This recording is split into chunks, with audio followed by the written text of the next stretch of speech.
এখনও আপনারা দেখতে পাচ্ছেন যে এই যে পৌর পার্ক, যে পার্কের এই জুলাইয়ের যে আন্দোলনের নেতৃত্ব দেওয়া সংগঠনদের একটি দল এনসিপি, তাদের সমাবেশ হয়েছে। ঠিক সমাবেশের ঠিক ওই মোড়েই কিন্তু আপনারা দেখতে পাচ্ছেন যে পুলিশের ব্যাপক উপস্থিতি কিন্তু লক্ষ্য করছেন। আফজাল, এই মুহূর্তে আমরা আইন শৃঙ্খলা বাহিনীর বিপুল সংখ্যক সদস্যকে একসঙ্গে দেখতে পাচ্ছি।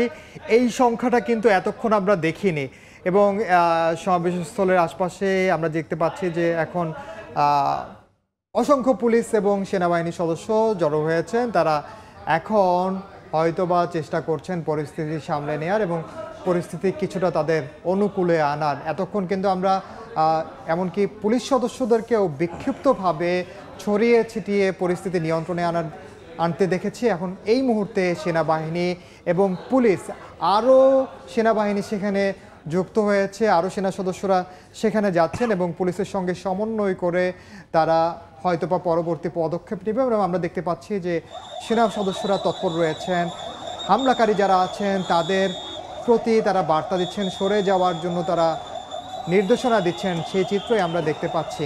সেনা সদস্যরা সেখানে উপস্থিত হয়েছেন, তারা তাদের তৎপরতা চালাচ্ছেন।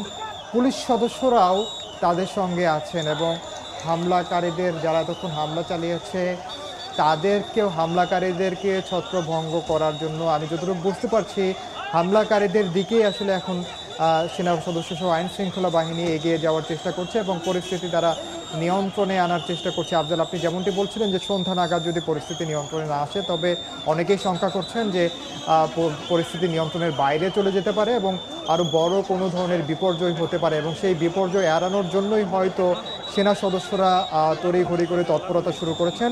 পুলিশ সহ এপিবিএন সহ আইন শৃঙ্খলা বাহিনীর সদস্যদেরকে নিয়ে তারা তৎপরতা শুরু করেছেন এবং সামনের দিকে এগিয়ে যাচ্ছেন। এবং এই মুহূর্তে হামলাকারী, এতক্ষণ যারা হামলা চালিয়েছেন আইন শৃঙ্খলা বাহিনীর উপর, তাদেরকে লক্ষ্য করে তারা এখন আবার চেষ্টা করছেন সংগঠিত হওয়ার। আমরা বিভিন্ন জায়গায় তাদেরকে ছড়িয়ে ছিটিয়ে থাকতে দেখেছি, অনেককেই দেখেছি যে কয়েকজন একসাথে হওয়ার চেষ্টা করছেন, আবার কয়েকজনকে কিন্তু আমরা এর মধ্যে আটক করতেও দেখেছি। অর্থাৎ তাদের যখন ছত্রভঙ্গ করে দেওয়ার চেষ্টা করা হয়, ছত্রভঙ্গ করা হয়, অনেকে বিভিন্ন ভবনের দিকে ঢুকেছেন হামলাকারীরা, এবং সেখান থেকে একজন হামলাকারীকে আমরা আটক করতে দেখেছি আইন শৃঙ্খলা বাহিনীকে। এবং আইন শৃঙ্খলা বাহিনীর সদস্যরা এখন চেষ্টা করছেন কোনো একটা অভিযানে যাওয়ার, হামলাকারীদের প্রতিহত করার জন্য, এবং সেখানে পুলিশ সদস্য রয়েছে এবং পুলিশ সদস্যদেরকেও আমরা প্রস্তুতি নিতে দেখছি। তারা টিয়ার শেল কিংবা তাদের যে অন্যান্য যেই প্রয়োজনীয় নিরাপত্তা সামগ্রী, সেইগুলো তারা প্রস্তুতি নিচ্ছে এবং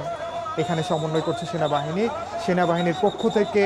হামলাকারী সহ আশপাশে যারা আছেন, উৎসুক জনতা আছে কিনা আমি ঠিক এই মুহূর্তে বলতে পারছি না, তাদের হয়তো বা আশপাশে যে বাড়িঘর আছে, দোকানপাট রয়েছে, সেগুলো লক্ষ্য করে সেনাবাহিনীর পক্ষ থেকে মাইকিং করা হচ্ছে, তাদেরকে নিরাপদ দূরত্ব বজায় রাখার জন্য ঘোষণা দিচ্ছে কিনা কিছু একটা বলছে।